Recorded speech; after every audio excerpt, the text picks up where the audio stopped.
throw that back at you guys. Yeah. We'll be glad to review that. Is there anyone present that would like to make public comment regarding this item?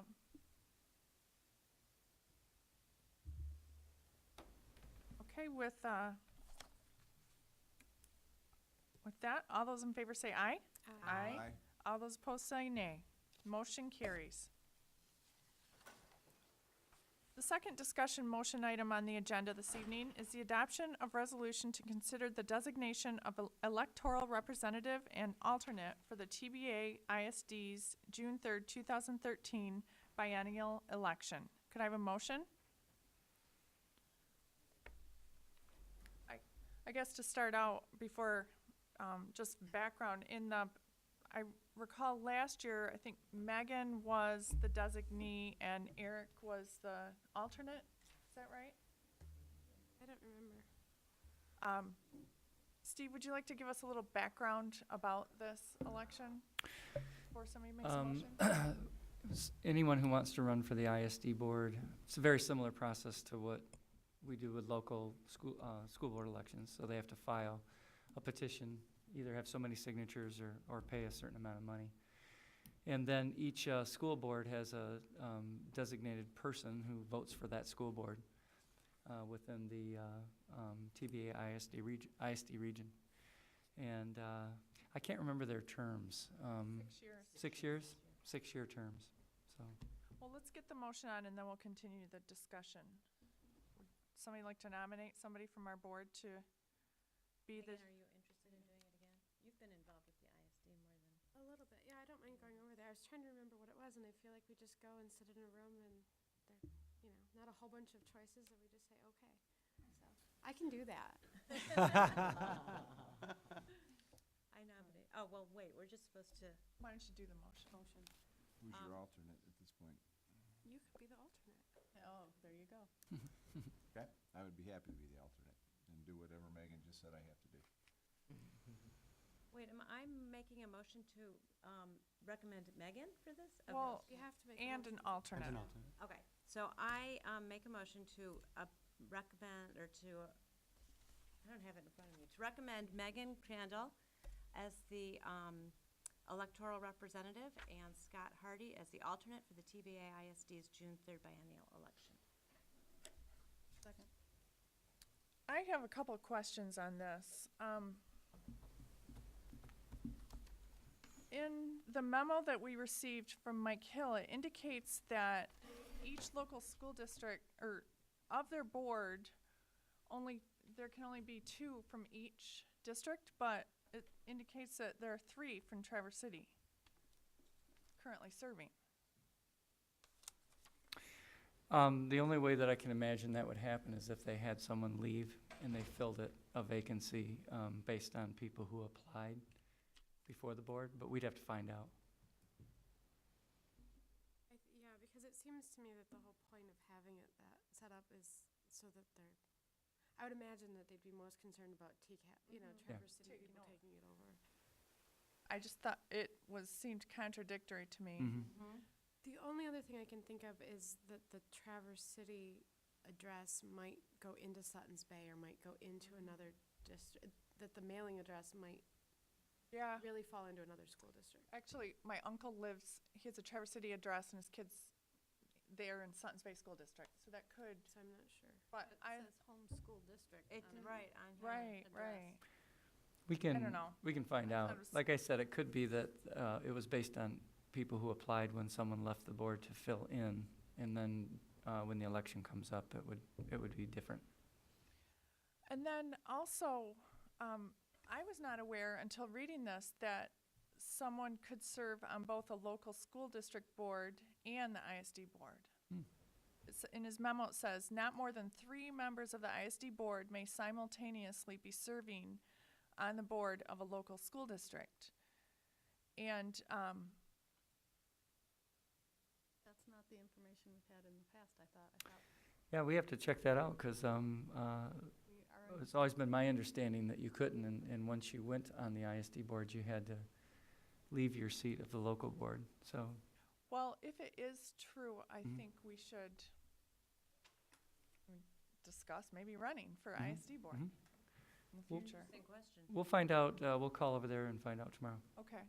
And again, this is just the resolution to designate our electors, basically. Right. Elector. I guess I'd ask for an update to be provided to the board about those questions. Sure. Because the filing deadline, if anyone, Today. is today at 4 o'clock, so we'll know. For next year. Well, but Right, we'll so none also of us know can the people, actually right, but we'll know run. who they are as of, coming up, so we should have some more background information. And I did note the two that are up for reelection, the two seats are not the ones of Traverse City people. They're a woman from Kalkaska and a man from Frankfurt are up for reelection. It looks like there's 3 up for Then Elk Rapids? reelection. 2013? Elk Rapids also. Okay.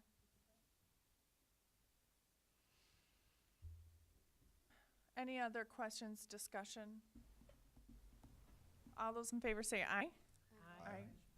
All those opposed say nay. Motion carries. President Hall, did you want to ask for public comment? Yeah. Did anyone want to make public comment about that issue? Apologize. The next item on our discussion motion agenda is the approval of certificate of authorizing body for public school academy mortgage. As Ms. Crandall indicated, the Board Finance Committee recommends this. I asked for it to be taken off the consent agenda. I just had some basic questions. But could I have a motion so we could discuss it? I move we approve a certificate of authorizing body for Public School Academy mortgage for the Greenspire School for a potential loan they are seeking to construct their new facility. Second. Megan, you indicated that TCAPS does not, well, just background. This is, Greenspire wants to take out a mortgage for the new building addition that they're making at their current site. Is that right? Right. Okay.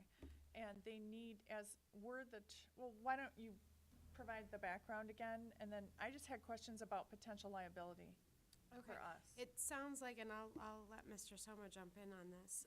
It sounds like because we're the authorizing body, we would have to sign off on them taking out money. We wouldn't be co-signing, we wouldn't have the financial liability. It's really just authorizing them to do that. They have to provide collateral and provide the documentation that they are and can in fact pay back the loan through their school aid payments. So through their foundation grants, more or less. We have to authorize it. We Mr. also, Sum- didn't we also, I think Paul had mentioned this, that they also have to follow then the typical process for bidding and securing of Yes. bids for that project has to be a public process as opposed to Yep. what they went through It already. would still be public funds because, of course, they're funded through tax revenues. So it's still a public school. It's just a charter school. Right. Mr. Soma, is there anything else? Not unless there's specific questions. A new process to us, haven't been through this. Our attorneys are guiding us and have dotted all i's and crossed all t's. We're very close to having our due diligence complete. Multiple documents within all of the paperwork indicate that TCAPS has no, I'll read it, no assumed or implied liability. The authorizing body assumes no liability or for payment of bonds, such a certificate shall not be construed as creating any indebtedness. That verbiage is throughout all of the language. It's required that we, as the chartering agent, indicate that this entity, the charter, is in good standing. I mean, as I've read up more and read all the documents, I think mostly what we're doing is saying that this is an organization that's in good standing. There aren't any compliance issues between them and us. They're not in default of any other obligations, to our knowledge. Our attorneys have recommended, as is normal process for other chartering agencies throughout the state of Michigan, that when this happens, you do due diligence to make sure that they have crossed T's and dotted I's through this and don't just kind of blindly go along that we would ever do that. So no, I think it was mentioned when Ms. Crandall reported out, there's no kind of legal or monetary liability associated with this, but certainly want to make sure if they weren't to not have the ability to repay this, or if there wasn't something in order, that certainly could come back to look, not so great on the authorizing body. So we're getting very comfortable, actually, that they're got all their ducks in a row, and they've responded to our attorneys very appropriately. Is this requirement for us to approve this certificate a statutory requirement, or is it a requirement of the lender? I can't answer that with 100% certainty that I know. I think it's normal operating procedure, but I don't know if that's required by the lender or statutory. I'm assuming the lender, but I can't say that for sure.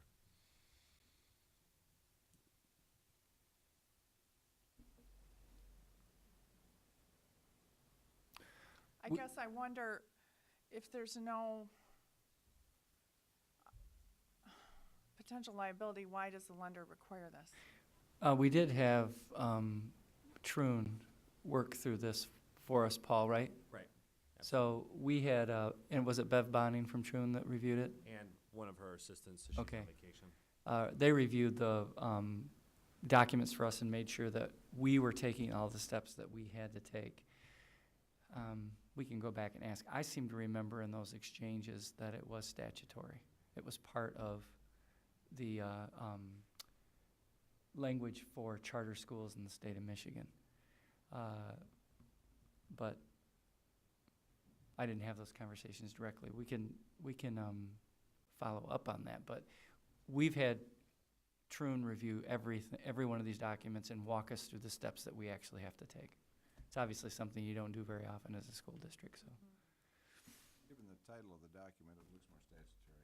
That's what I assumed. I would have thought that it was statutory, but so have other, it's just happened so rarely that a charter school builds a new building, really, for this to occur. But has Troon had experience with other charters doing the same thing? Are they familiar with this? Oh, yeah, it's, the issue is that charters will add on and probably borrow for construction to do that too. And so I don't think that the issue of charters borrowing, getting mortgages or extending their mortgage in order to build is unusual. And Troon would be one of the law firm that they would work with in the state of Michigan.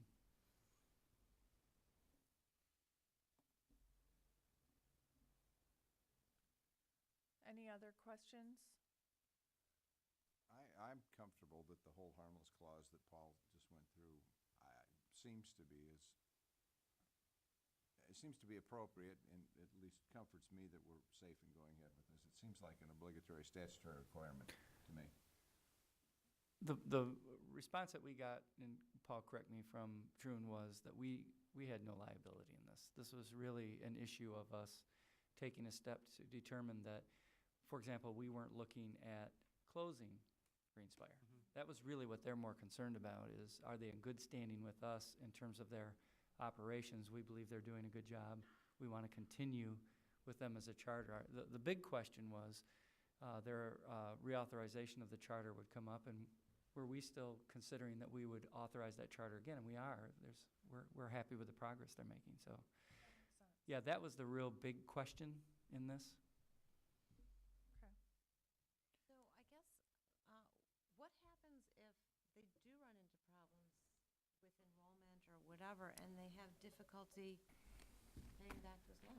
Well, they have a separate board that is independent of this board, that is responsible. It has the fiduciary responsibility for the district, just like this board has the fiduciary responsibility for TCAPS.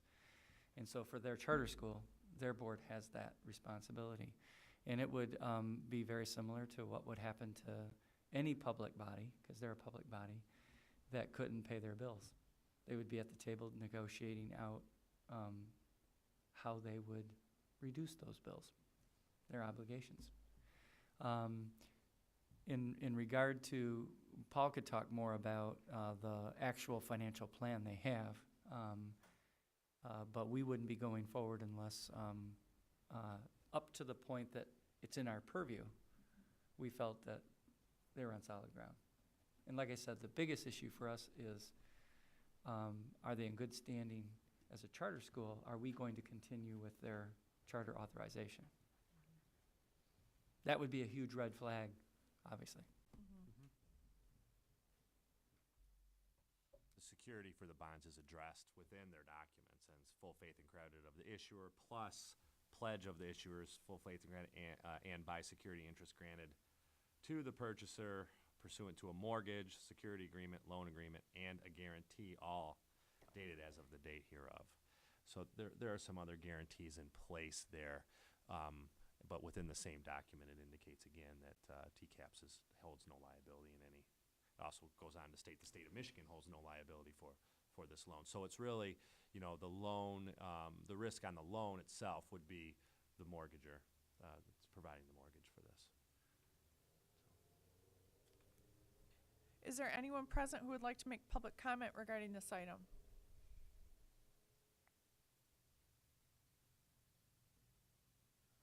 Okay, all those in favor say aye. Aye. All those opposed say nay. Motion carries. We're now at the consent portion of our agenda. The items on our consent calendar are the approval of personnel recommendations, the approval of a field trip to Washington DC next spring, the approval of our minutes from the study session that the board held on April 22nd, 2013. The consent calendar items are before you. Could I have a motion to approve the consent calendar as presented? So moved. Second. All those in favor say aye. Aye. All those opposed say nay. Motion carries. We're now at the discussion portion of our agenda.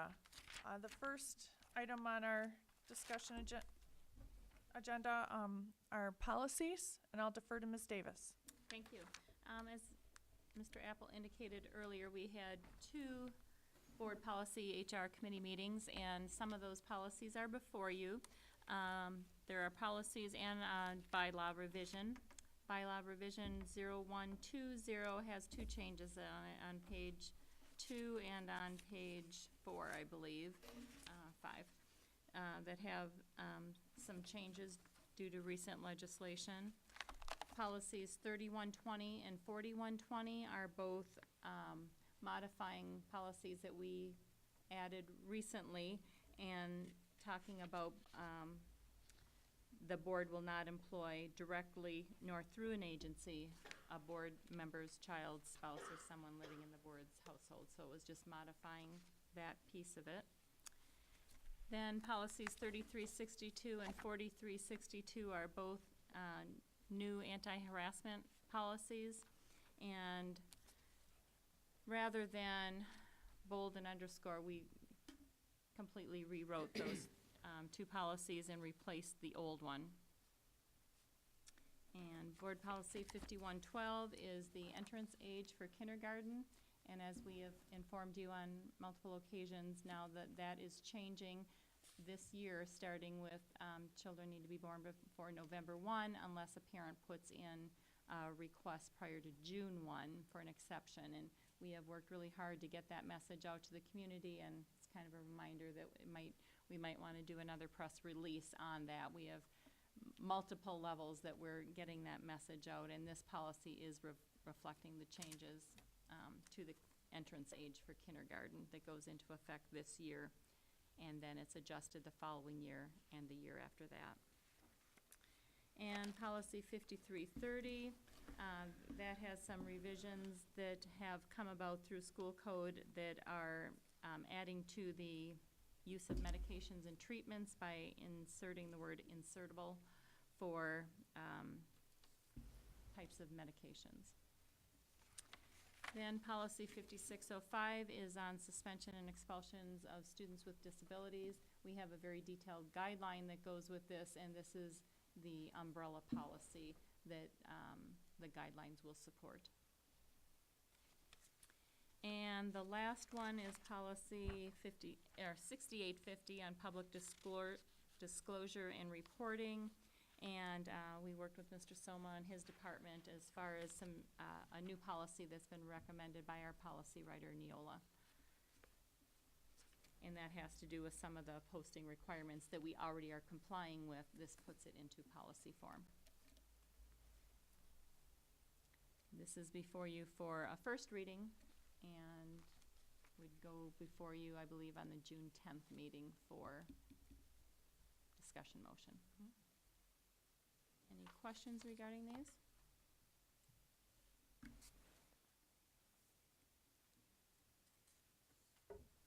I know you had considerable discussion at the last meeting on several of these. Okay, thank you. Again, this was first reading. This will be on discussion motion for second reading on June 10th. Bond election discussion. Mr. Cousins? Mr. Soam and I are going to sort of tag team on this. So, wait for the PowerPoint to come up here. While we're waiting for it, what are the outcomes for tonight? At least from the perspective of putting the presentation up. One is to just remind everybody of the process we went through. We're not going to hit every one of those again, but do a reminder of what have we been doing to review this since December. We are going to cover the phone survey frequency reports and show you the graphs of how things came out there. And then outline some recommendations. And keep in mind the root meaning of the word recommendation, suggest. So these are suggestions from us from gathering all the data together and seeing how it groups. But over the next few board meetings, you'll have some very, hopefully rigorous and substantive discussion about where you think these things should go. At the end of the day, it's obviously the proposals that the board would put forward in regard to what we might do in November of 2013. And then finally, we have run this presentation. It's been changed a bit, but we ran it through Finance and Ops. And there were a couple questions that came up in there. We're prepared to answer those tonight as part of the presentation. And then the final outcome for tonight is what other questions come up tonight that we can take back and get answers to, so the board feels like it's looked at this from every possible angle. And we're looking at potentially a June 10th making a decision. That would be our drop dead date in order to do things in a timely manner. The good thing, final thing I'll say before I get into the presentation is this is all really good news. I mean, the hardest decisions that the board has around this is what to do with things that are looked upon very favorably by people in the community, and how do we meet some of the, I guess I would say, how do we meet some of the expectations based on the feedback that was given us when we asked, but then still move forward with some things that people in the community really want to see done. And so I think that's a great position to be in. It's not about trying to find something that the community will support. There's definitely strong support for many, many things.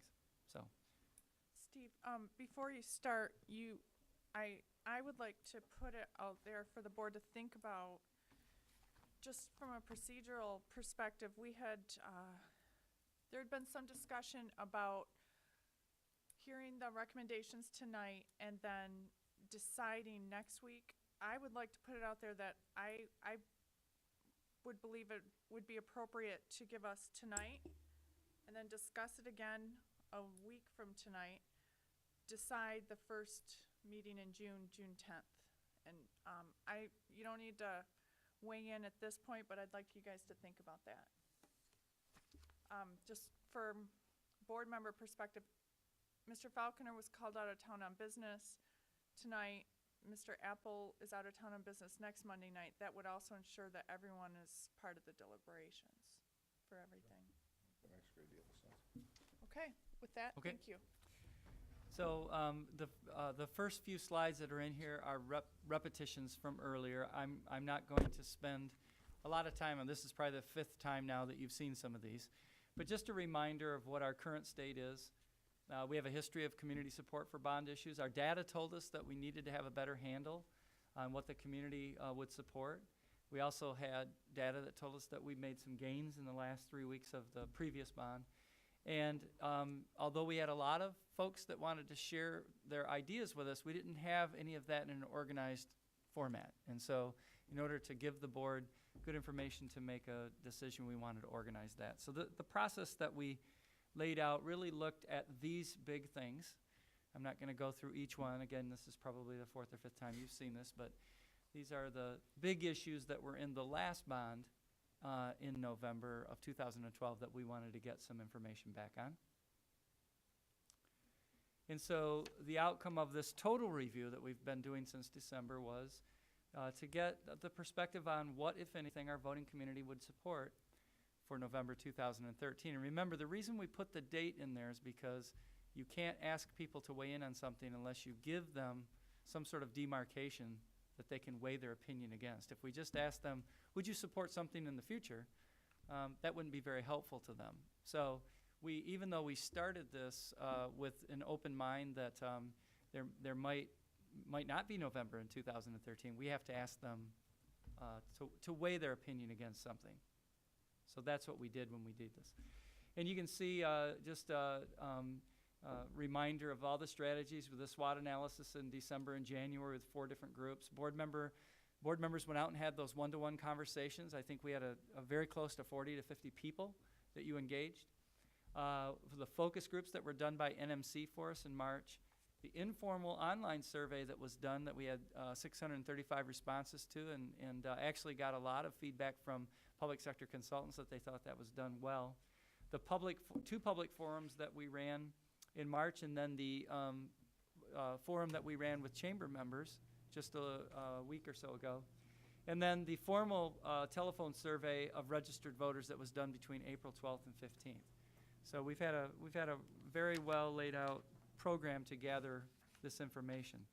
So when we look at the formal survey that was done by public sector, it had a 95% confidence rating. There were 350 respondents that they had to get a stratified sample size. So it looked at all different voting precincts and all different age levels and breakdown of our community. It was taken from a list of 14,800 likely voters, and it was shared with us that the voter list they used was the gold standard of voter list. In other words, very reliable list that they actually made these phone calls from. The report was in our hands. We had the frequency reports. I think a week and a half or so ago, we had the final report on May 2nd. So when we get into the survey results, you guys all have the frequency reports and the report. You can see that 84.5% of the respondents indicated that they thought we were doing a good to an excellent job. That's a very good rating, even when you looked at the trending of what local school districts folks who live in them tend to rank them higher than they do state and national, but that's even high for that. So that's a very high ranking. As a matter of fact, public sector said that it was extremely high in their experience. We asked what's your opinion about the last 2 years, our improvement in quality in the last 2 years, and you can see that in this slide, we had about twice as many, 48% say that they felt that we were doing a much better to somewhat better job than those who thought we were doing either worse or much worse, which was 22.8%. Again, that's a great ratio to have in the responses, according to public sector consultants. What's really interesting is the 26.6% that don't know. And we have to look at that as a communications opportunity for us. That's great information for our communications department, and it's one of the first things we'll get Christine Guitar on when she comes into the district to take a look at. How do we begin creating communication loops so that we can let those 26.6% know what's going on so they could weigh in one way or the other.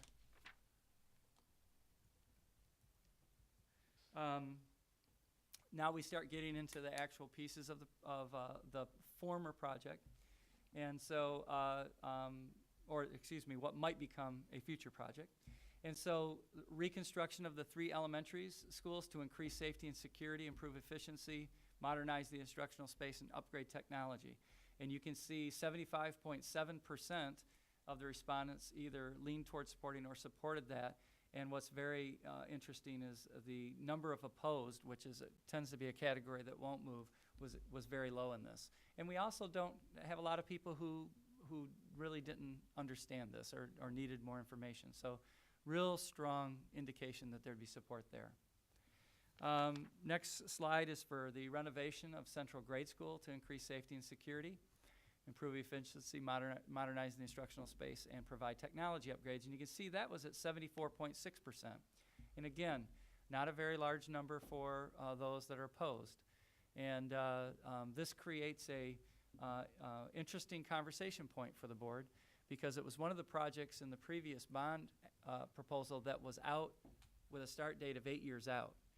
And when we get to some of the information that was shared with us by the folks we talked to, you'll see that that's one of the things that they wanted us to consider, was crunching things down.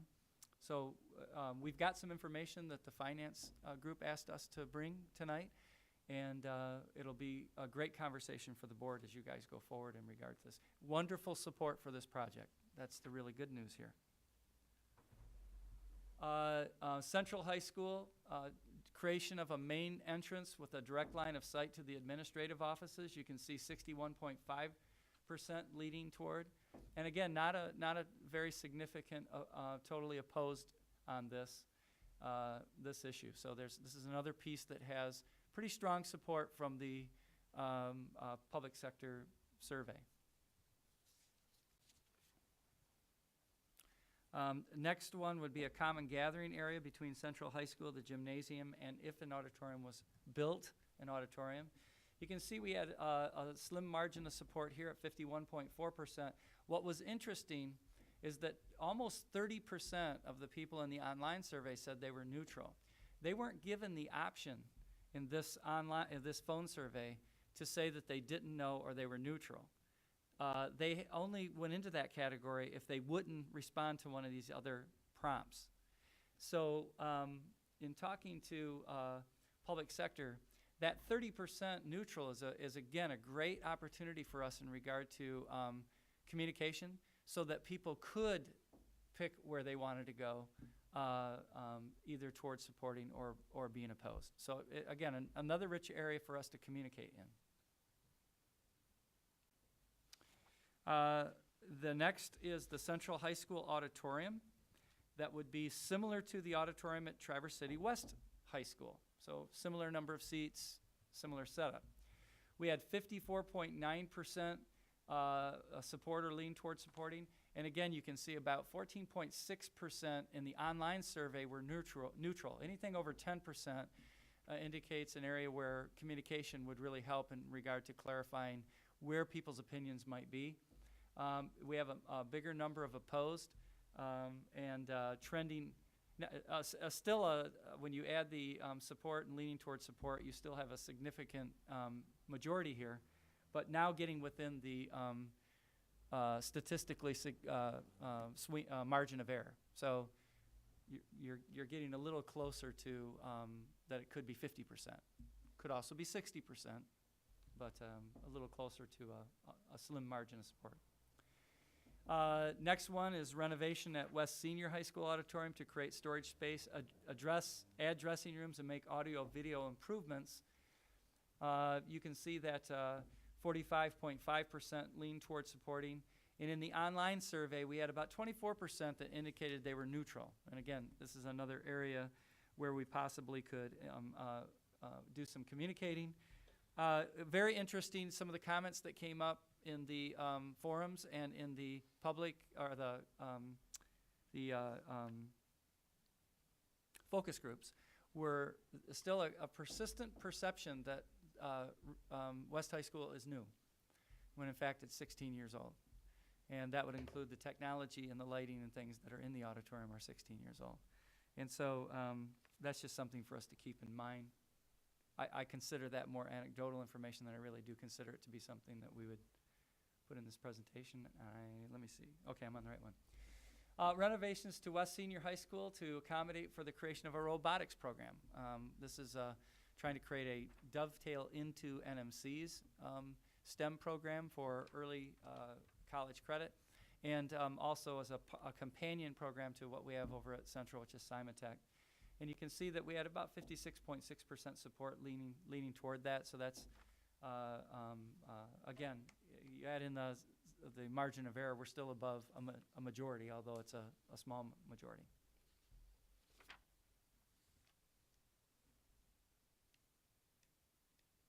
I'm losing my touch.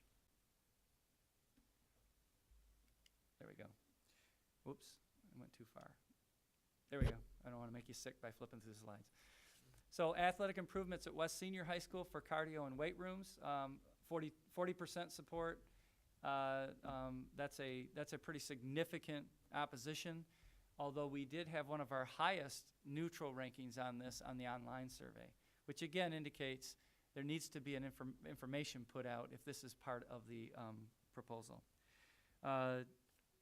I don't know that we even had a neutral that was higher than 31.6%, so that's a significant area for communication.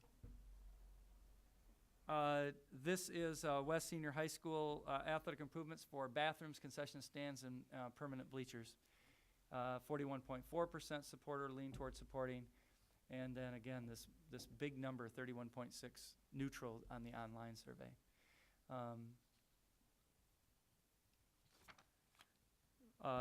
Bus replacement, we replaced them after 225,000 miles or about 10 years of service. Very interesting. What happens in Michigan is that the frames rust out. I mean, that's the toughest thing about a bus is you can wash them, but with all the stuff we put on our roads during the winters, the frames end up taking a huge beating.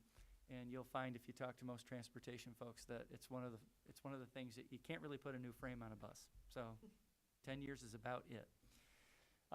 We have 81.1% support or lean towards supporting having this in the bond proposal. Technology, upgrades and improvements, very strong support, 80% support, lean toward or supporting. So that pretty much takes us through the frequency reports. And so we're left with the three questions that we started this with. Should we do a November 2013 bond? If we do, what would be the specific components of the proposal, and then what would be the number of ballot questions? And before I go to the next slide, I want to make 2 points. One is, when we look at all the voices we got in the room from December and to just this recent forum that we did at the chamber. So we did the SWOT analysis, the Board of Education coffee conversations, the focus groups, the public forums, the chamber forum, the online survey, and the phone survey. We had about 1,100, just over 1,140 voices weigh in what they thought about this. So that's a pretty good ask and a pretty good return on information. And in that, we had community, we had parents, we had staff, we had students who were able to put their voice in and give us some sort of information. And the second point I want to make before I go to the next slide is we're going to show you some groupings that we believe are good recommendations. Now, remember, recommendations mean suggestions. At the end of the day, this is a proposal that the board members need to, whatever number of proposals we have and what's in them, it needs to come from you guys. And so we're going to put this up here, and it's really meant to be sort of a wall that you can throw your thoughts against, okay? Not meant to be something that puts you in a box, but just a spot that you can have conversation about and determine where we go from. So let's look at the first one. Oh, first I wanted to hit this. We went through everything that we were given and tried to, and pulled out what were the 4 or 5 biggest messages that the board probably needs to keep in the back of your head as you're having this conversation. The first one was the most important, and the community will support a bond issue. That was not only, I think, the most important, but that was probably the most frequent one, was we will support a bond issue. The second one was that Central High School auditorium should be on a main proposal, or should be on a separate proposal from the main proposal. People want to be able to weigh in on that separately. Lower the dollar amount requested and shorten the time frame for completions. And on these last two, if you shorten the time frame for completions, because of the way we do our bonds, you automatically reduce the dollar amount requested. or you'd have to open up the front end of that by creating a bigger ask on the millage, a bigger number. And we're going to talk a little bit about that because there were a couple questions that folks in finance and ops had, and one of them had to do with that. And Paul's going to get into that when we get farther into what the recommendations are. But these are just messages we heard over and over again. They shouldn't be things that box the board into decision, but they should be things we should keep in our minds as we go forward. So, what could a recommendation look like? Certainly, number one up there, submit a bond proposal for November 2013. We have things that have 80% support. So, we should put a bond proposal forward for November of 2013. Paul and I and the executive team looking at this, it looks to us like there's at least two logical proposals. One that would be a main proposal for around $35.2 million, or would cause a 0.27 mil increase, about $27 annually on a home that had a $200,000 value and a $100,000 taxable value. And then the Central High School replacement auditorium, you can see that's significantly reduced, a little over $6 million less than what we were looking at for the auditorium last time. And that would be a 0.9 mil increase, or about $9 annually on a $200,000 home with a $100,000 taxable value. Postpone central grade and come back with a proposal in 3 to 4 years. And then shorten the time frame for the capital projects in the proposal. So for the main projects, only put in things that we could get to with start dates in 6 years. And the annual allocations that we had out for 10 years in the last proposal, bring those down to 8 years. Okay? Now I'm gonna go through each one of these sections for you, and then we'll put it out. Does this thing have a pointer? Okay. So the postpone the central grade school, that's really one that you guys just have to dive into. We don't put that up there with the idea that there is that is anything clear to written in stone, because there's so much support for it. What we have to do is, when we get to that slide, Paul will talk about if we meet the 6 years for the main projects and not push that out 8 years. So if it's not going to be 8 years out, what does it take financially to do that, and how does it change the proposal that we've put up here? Okay? So you'll have that information. That's a good position to be in. Having something that there's a lot of support for, and then just trying to determine what's the timing going to be for it. So, Steve, before you move on, Yeah. just on the mills there, these are based on estimates, and one of the estimates is our property values that we're going to get very shortly. We may get the information this week. So I fully expect that 0.27 and that 0.09 could change based on the information we get this week. The estimate Could go turns to down. actual data. We think it could go down to 0.25, but I didn't want to put that out there until we know for sure the values. So that expect that number to adjust as we move forward. And one thing to keep in mind as you look at this is that those bottom two things, shortening the time frame on both the annual allocations and the big projects, that significantly impacts this bond proposal by about $52 million, okay? And one of the reasons, we're going to get to why that happens, but if you just think about what was on the tail end of the last bond proposal, central grade was out about 8 or 9 years, okay, so that's $26 million. We decreased the auditorium by just over $6 million, that's $32 million. But when you put projects out 8 years, and we don't know how property values are going to go, we have to get more conservative in that approach. And so, for example, we're going to show you at the end, we had $7 million in the previous proposal to be able to add on to different elementaries to support early childhood programming. Well, if we're not going out 8 years, we can decrease that significantly, because we know that if we need them later down the road, we can come back and ask for them then. So just by reducing 2 years on the annual allocations and 2 years on the major projects, that reduced this by about $52 million, okay, on what you're seeing outlined. But remember, this is your decision. you'll adjust this based on the conversation that you have as a governing team. So what's in the main proposal?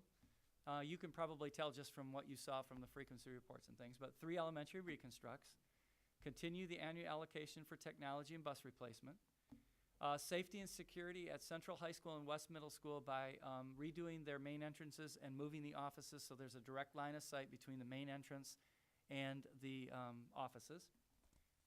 The robotics center at West Senior High School. Elementary and secondary facility site work upgrades or additions, so things like roofs, plumbing, heating, classrooms, fields, etc. And then support facility site work and upgrades, infrastructure, site improvements, office relocations. Where we have infrastructure that we feel that it would be very difficult to invest in the future, we need to look at relocating that. And then how do we renovate other space to be able to pull that off? That, it looks like we got a little interesting thing going on with our bottom of our thing. So total needed would be about $35.2 million. The millage impact would be $0.27 million, and the taxpayer cost would be about $27 per year on a home with a $200,000 market value or $100,000 taxable value. Okay? Oh, 2 criteria in putting this together. These were the things that had the highest level of support throughout all the information we gathered, and or were on the critical needs list. Okay? So you can imagine a roof, mechanical systems that are going to fail. Those are things that we consider critical needs. Program issues, things that absolutely you can't go forward with program without it, or the program needs it desperately. Those are the things we consider critical issues, okay?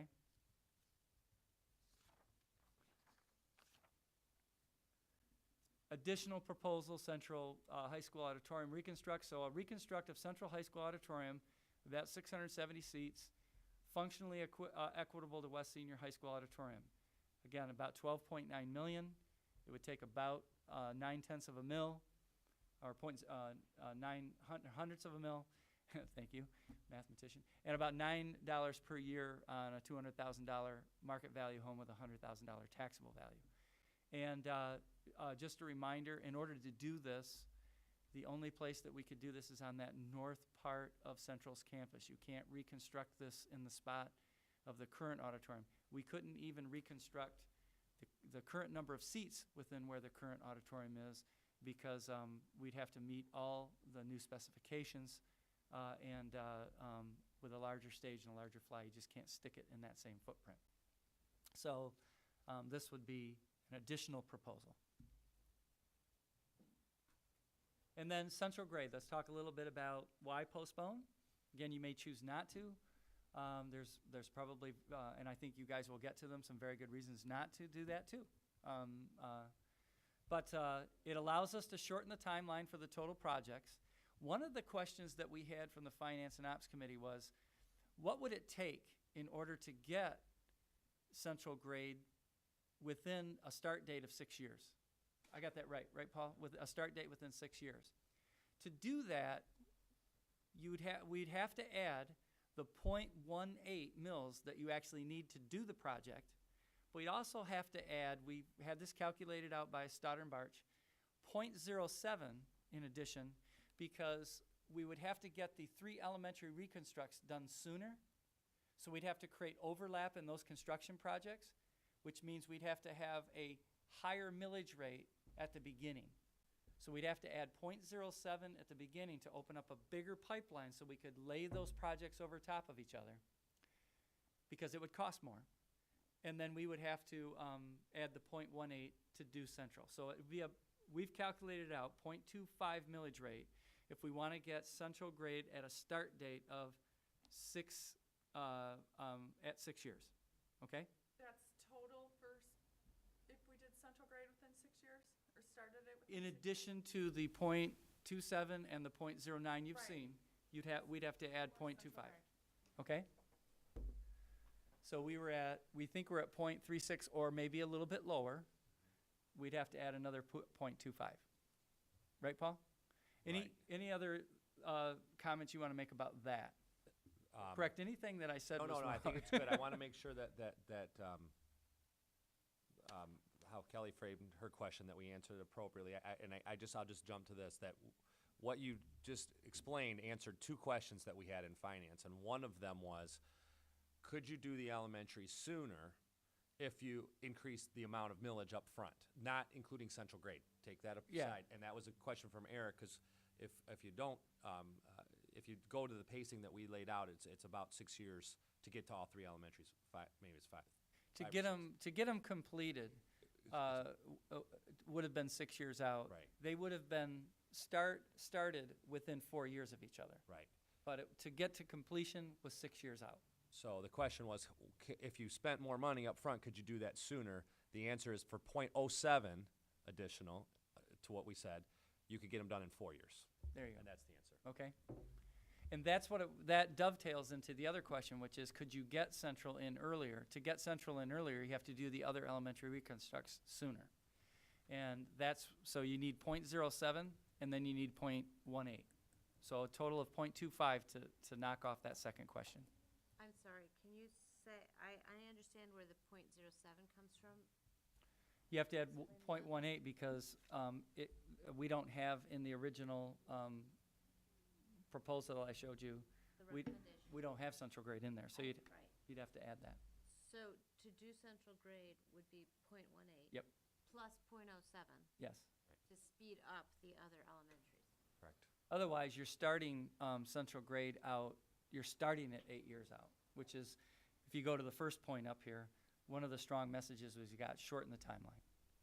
And so that was a great question by finance. Number one, can you do the elementaries faster? Yep, for .07. And in addition to what we already show. So just think .34 instead of .27, .34. And if you want to do central and get it in before 6 years, add the .18 and add the .07. Okay?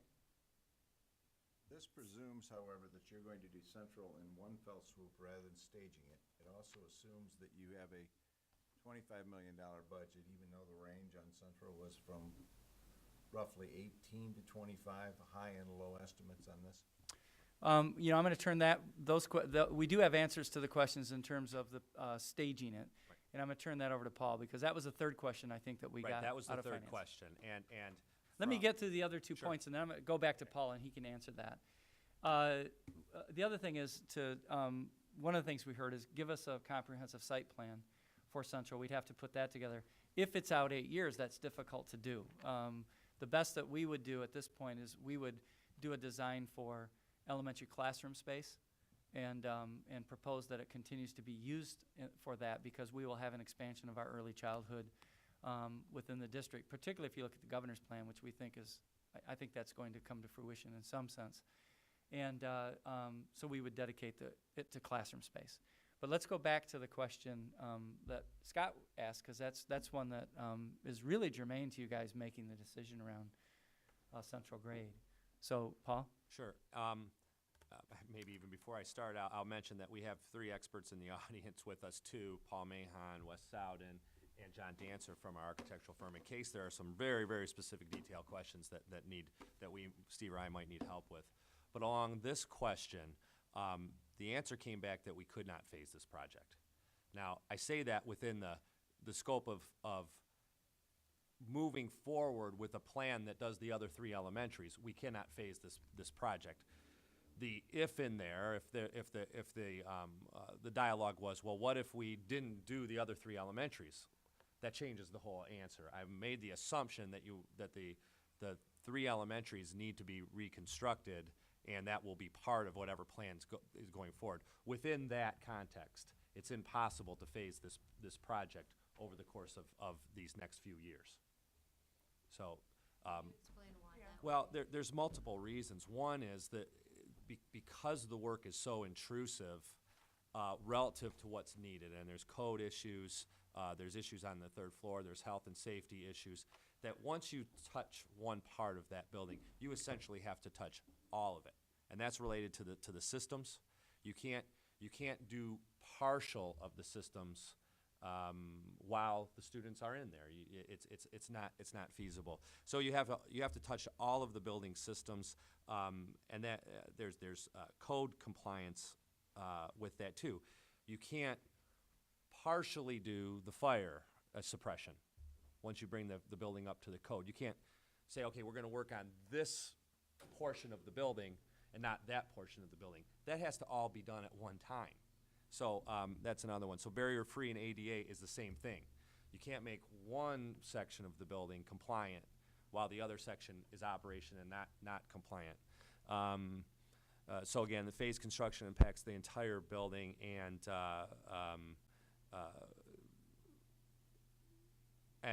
noise and air quality was also another consideration relative to when you're disturbing the building as would need to be disturbed. The added cost, well, you would have a interruption to the educational program, noise, air quality implications of that. You'd have to go to great lengths if you were to somehow theoretically be able to do this, to partition aspects of the building off, but at the same time you're disturbing old construction with potentially, not a healthy environment when you do that. For all intents and purposes, practically, the building can't be done in a partial time frame. The next thing, we didn't really even investigate too far, just because this seemed to be so clear to us. And again, we worked with our architects and our construction director of construction management on this. This would be a lot more costly. If you were somehow able to figure out a way to partition buildings off, and even while you're interrupting the educational program, you would be adding a lot of cost to the program. So that's a summary of the why on that. Well, obviously, Paul, I'm in a position where I question that completely, but I can't, without sitting down with Paul or John or whoever, take a look at that completely, but it doesn't make sense to me that we can't phase it in some fashion. I don't know that it's impossible to do it. It's probably difficult to do, but it has been done. Did we not do this with West Middle School? I'm not familiar with the West Middle School construction that you might be talking about. That was a phased project. if I I'm not think, mistaken. yeah, but I to be fair, we're talking about a much older building with a lot of different issues than West Middle School. And I think and we can, if the board's okay, we could I have was Paul just gonna say, Mahon we've got, and John Dancer could help answer this question. because it's not fair to us to have you go sit down and talk to them off record. We No, can all it may hear. not be. I know. Whether we want to do it now or we want to have a continued discussion at the next meeting, I don't. They're here, whatever. so. They are here, and I think it's totally appropriate. It's why they're Yeah, here. yeah. It's why they're here. The thing I would say too, and we try to answer the question. Phasing the construction for the sake of phasing the construction wasn't a consideration. Just the can. Now, the reason I talked about the other three elementaries is that when you put that into the equation, that other three elementaries will be vacated. There will be logistics of where students are.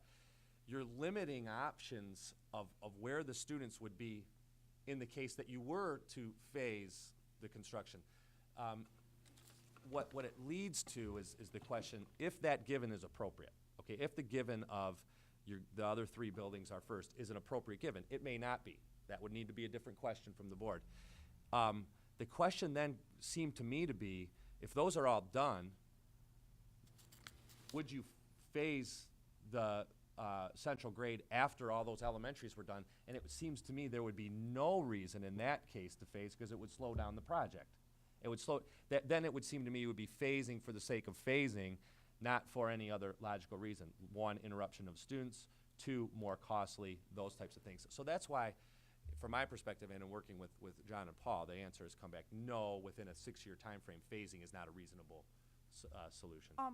Can I just get clarification, Scott, what is the impetus for wanting to phase it in? Just so I'm Well, first of understanding all, the logic. I by no means am recommending that we defer any of the reconstructs of the elementary schools. I'm talking about concurrent phasing and concurrent construction projects.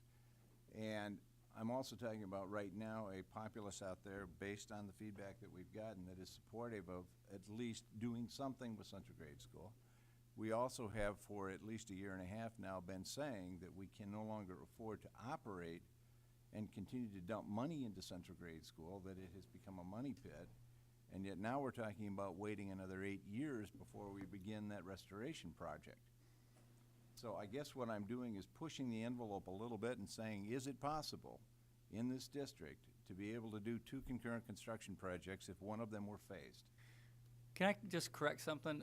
In our previous bond, we had always talked about Central Grade being out there 8 years and always using it and renovating it. It was never a question about we couldn't dump money into it. We have said that about Boardman, that with this building, because the cost of of renovation would be extremely expensive, because it's a very similar situation to what we have at Central.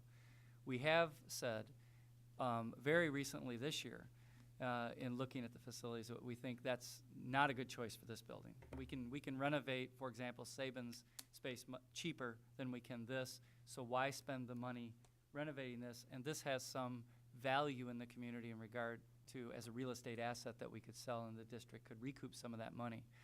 But the plan for Central Grade has, in the previous bond, was always to renovate it, because it would, that we did propose to dump money into it to fix it so we could use it for another 60 years.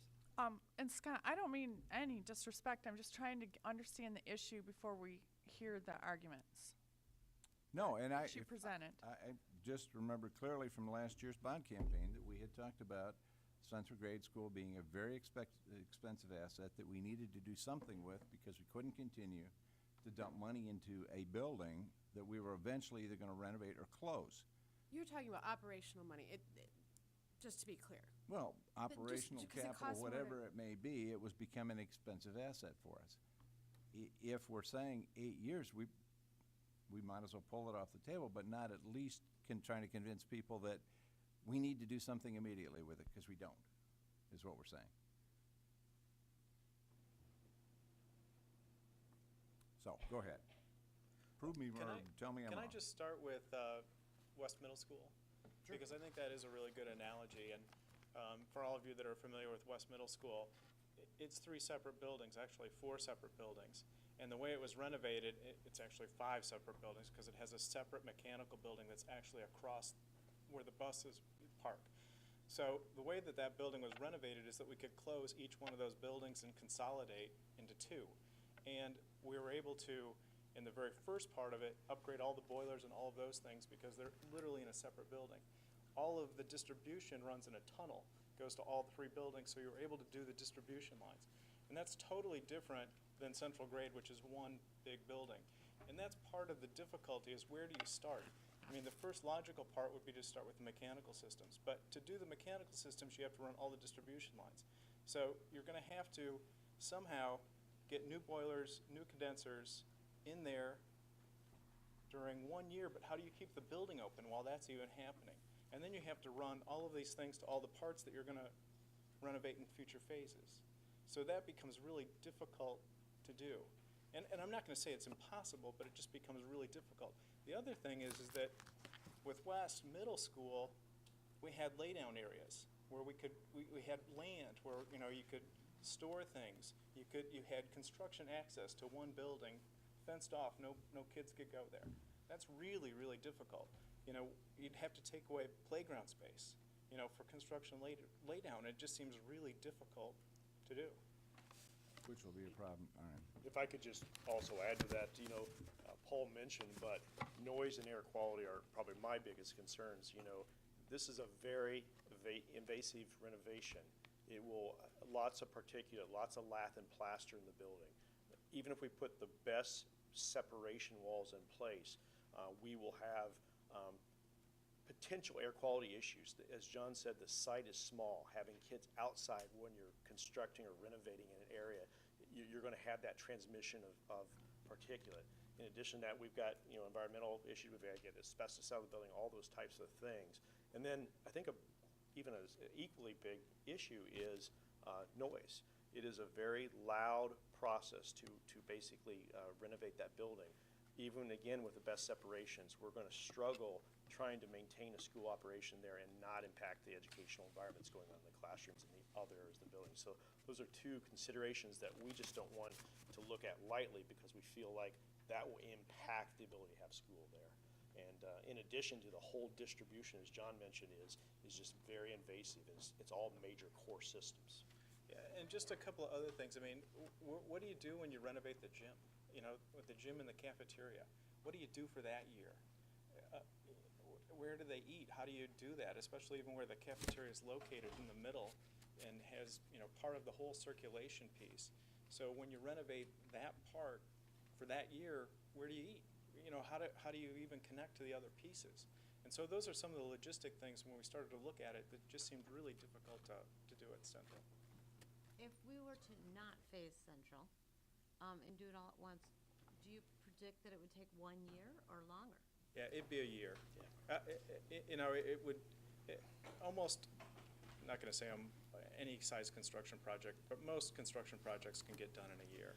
It works out with the lead times and how things are done and demolition, so a year is probably exactly what it'd be. We would estimate probably a year and a half to almost 2 years in design, engineering, and planning, so that when we hit the ground running at that summer period, we were ready and mobilized to start for that year's period. But there'd be a long planning period prior to actual physical construction. Just getting back to, I'm sorry, I'm really just struggling with the issue. Is, Scott, by your questions about phasing it in, are you saying that it could be, or questioning that the cost could be reduced if we phased it in over how many years? I'm not necessarily talking about the cost being, I'm looking at estimates on Central Grade School that range at least back in '07. Yeah, 06.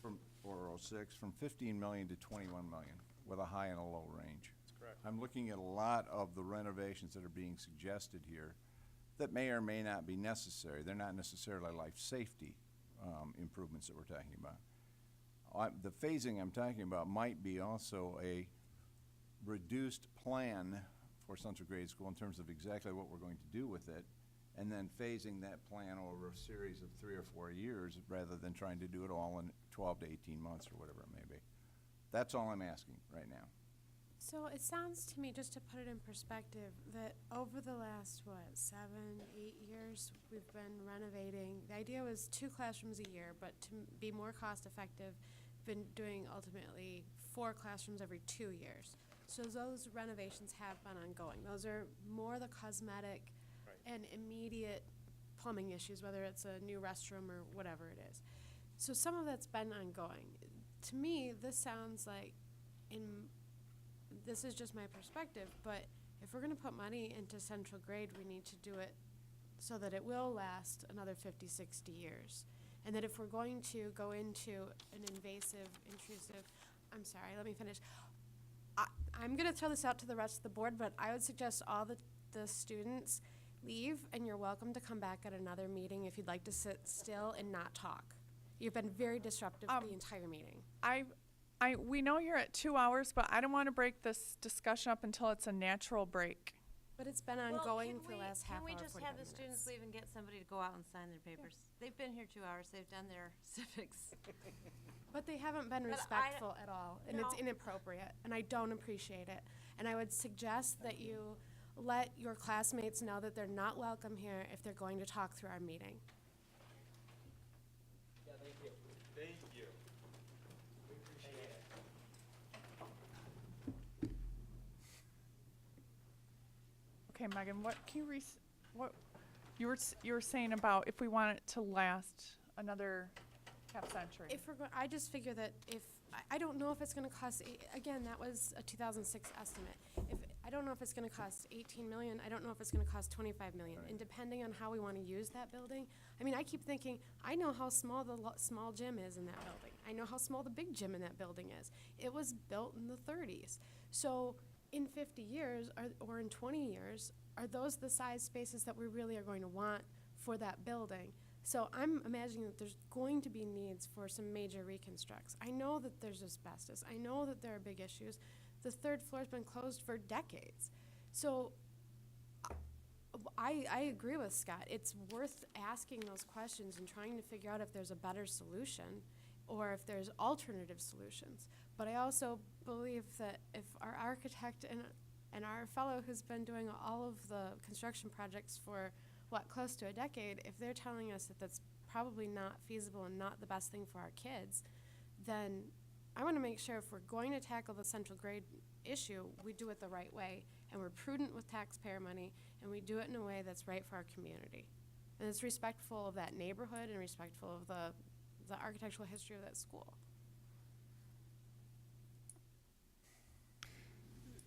Is it right for me to be hearing that to phase it in would inflict unacceptable pain and suffering on students, teachers, and the community?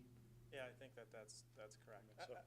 In other words, it could be, technically, it can be done, but the cost, not the dollar cost, that's another issue, but the cost would be very great. It could potentially. I mean, again, going back to West Middle School, there were a lot of parents that were complaining about their kids going to school in a construction site. And there was also a lot of, staff that was complaining because, we were squeezing them into spaces that were a third less than they had before. So it was disruptive for 3 years when we did that project, and it had a lot more space to do it. Thanks.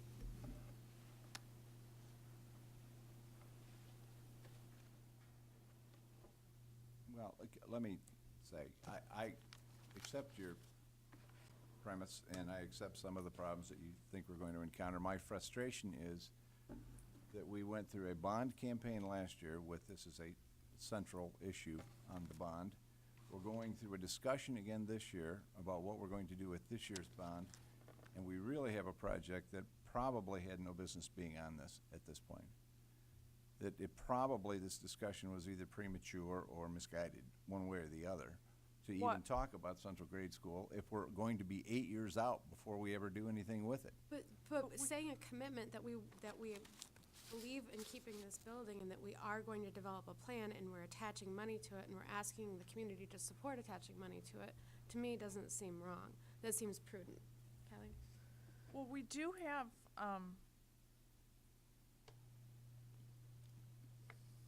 I guess,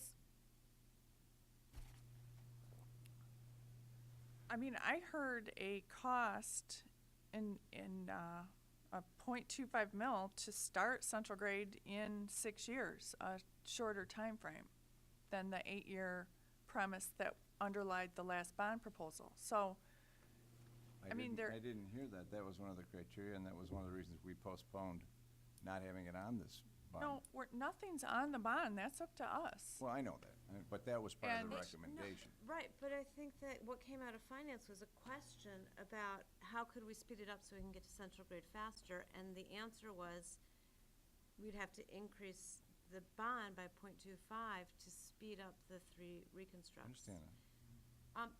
One of the questions I would have is if we do postpone central grade 6 years or 8 years, what are the costs that we're going to incur for central grade between now and then? Right. That's Well, difficult. let's frame that a little differently. It can't be done for at least 6 years. So the first 6 years, we incur the cost no matter what.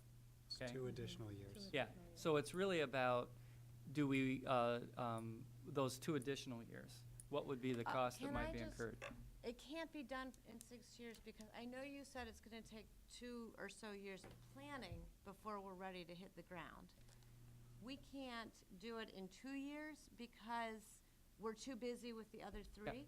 So then, my question would be, are the other 3 more critical than central grade? Yes. I'll let the experts speak about that, but the answer is yes. But Paul can answer that. From a physical facility standpoint, those are our 3 greatest needs in district-wide. We've identified them for a number of years being the most critical that we need to get to because of potential failure in systems, both roofing systems, both mechanical distribution.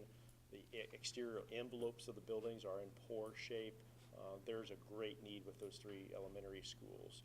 As you've heard Steve mention in the past, the structure of of central grade is solid, but all the distribution systems and the systems within mechanical, electrical, plumbing are in need of replacement and repair. So there is a greater need with the 3 elementaries. Okay, so then the question becomes, if we wait 2 more years, we do it in 8 years, not 6 years, what are the costs that we would potentially face? Incremental costs as opposed to starting in 6 years, is that what you're asking about? Yeah. Operational costs are. Yeah, not the .25, we know what that would be. Well, I So- don't know if it would be 2.25 if we started in 8 years. No, it Closer to would the if we 0.1. started in Yeah. 6 years. If we start in 6 years, it's gonna cost .25 Right. extra for the bond. If we wait, there's gonna be, costs that we, Operational costs. yes. Right. But the bond, the millage necessary to do central grade would be reduced from the .25. Right, right. It's different pots of money we're Uh-huh. talking about, Well, yeah, to some extent, there will be. yeah. But I think this is a great question, and this is one of the challenges of planning capital improvements. This question can go for any building, and it can go for your own car. Put $1,000 to go another 2,000 miles, you Right, get right. to these questions, and what Paul said, the urgency relative to dollars into facility that aren't going to last very long is at the other 3 buildings. Central grade is there. It's a boondoggle relative to 3rd floor. That's been there for 40 years with no answer. We know the building is old and getting older, but even as part of our last bond issue, we know that it can last 8 years. Under the best case scenario, wouldn't it be better to have a new facility there now, or a remodeled? Yes, that answer is yes. But practically, given the infrastructure and the capital that we're dealing with, we have to prioritize that. The board has to prioritize that with what we know with all of our capital infrastructure. So the bottom line is, we feel, and I'd ask these guys to correct me if I'm wrong, that facility can wait 6 to 8 years to get its turn. The other facilities are we're on the last leg. And I can give you an example just from this facility itself. We are throwing away money with systems in this building, literally throwing away money. But we don't, the cost to fix and upgrade is also a big number too. So we're getting that 50 more miles out of the car. And then we're replacing the next tire, and then getting 50 more miles. We're not making substantial long-term gains, and that's also another project within all of this that we're talking about. So a little bit long-winded answer, but I think it's a great question. It's the challenge of infrastructure, and I've had discussions with folks. Well, you could have got another year out of that facility. That goes back to, you can always get, depending on how much money you want to put into that. And we think that the schedule is such that central grade can withstand the next 6 to 8 years while these other facilities get upgraded, and then we can turn our focus there. I'm not sure if that gave a great answer to it. There are costs involved with any decision like that. Julie? I just have a question. Is there any wisdom in speeding up the 3 elementary reconstructs, but still waiting on central grade? Meaning those 3 reconstructs are in dire need. They need to be done ASAP. That was really Eric's question. His was somewhat independent of the question about Central. You just kind of dovetail them into each other because you Okay. can't get to Central in 6 years unless you speed the others up. And I think that was really where he was going, is could we speed them up to get to them faster so we could fix them faster? I mean, Right. and it's so, .07 to do that. Right. so that So- answers that. So now you weigh .07 Right. versus that. But, no, I guess that answers Would my that question. be, does the .07 represent doing all 3 at once? No, it would be getting all 3 done within a 4 years. 4-year time frame. Well, 4 right years. now Well, it's- actually, it'd be 3 years in a row. Starting, I'm sorry, 3 years in a row. Starting Year with breaking earlier. ground. Yeah, starting a year earlier. Yeah, we'd be breaking ground next summer, and then breaking ground, boom, boom, with 3. So it'd be like 4 years from right now that all 3 would be done. And absent that .07 increase, when would the 3 be done? Instead of, from the vantage point of breaking ground, 5 years instead of 3. From the vantage point of where we sit right now, 6 years instead of 4. It's a 2-year different, 2 years different. So yeah, you could schedule that out and draw it up. So the way it's currently scheduled would be an elementary reconstruct, another elementary reconstruct, a different project, and then an elementary reconstruct. Correct. In consecutive years. Correct. So part of the thing, and this is the reason that we're talking about timing this all out and doing it this way, is because this is the way we've chosen to run bonds and be prudent over the years. Other districts would ask for a whole bunch of money, take out more or less a mortgage, and then they'd do a whole bunch of projects all at once. We've been able to save money and have Mr. Mahan oversee construction instead of hiring other, I guess it would be kind of a contractor, manager is construction what you manager call that, for yeah. different projects, because he's been able to do them as they come up. So that would be an additional cost. All of those things. I mean, there's a reason we've been able to do a lot of the construction projects less expensively than others. And there was a number that we talked about the other day that our construction costs are substantially less than the state average for school reconstructs and other projects. We have some information on that. John, do you want to Yeah, share? actually, I left it back in my chair, but I have it memorized. I actually looked it up for 2011. The average elementary school in our region, which is Region 6, and includes Ohio and Illinois and Michigan, is a little over $190 a square foot.